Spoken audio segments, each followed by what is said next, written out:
Ayan, mag-sell din tayo ng suka. May nabili akong pang-sell din siya sa suka sa bottle. So, Shopee lang to online. Ganda rin siya, oh. Ayan. Gawa tayo ng suka para sa ating barbecue. Lagyan din natin ng asukal.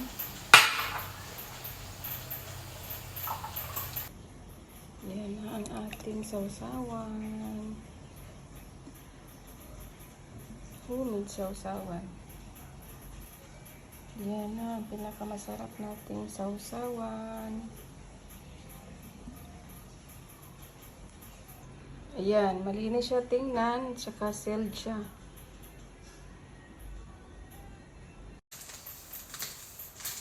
Mag-vacuum seal tayo.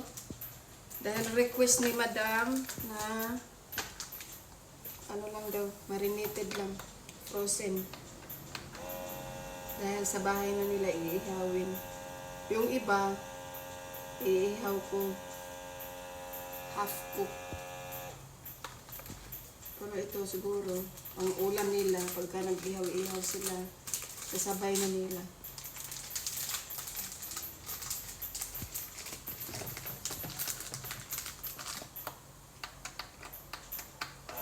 Mamaya, mag-ihaw naman ako.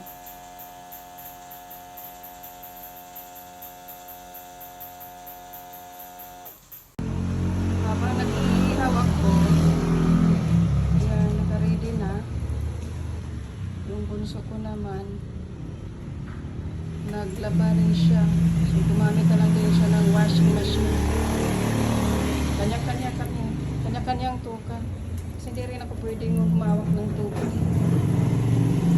Bago isa lang ang barbecue, maglagay din tayo ng sunscreen para hindi naman masyado masira ang ating beauty.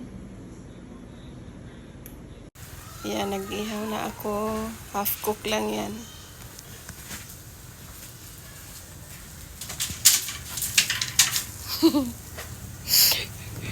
May ignorante. Ayaw humarap sa... Oh. Ready for pick up na. Yan. Yummy.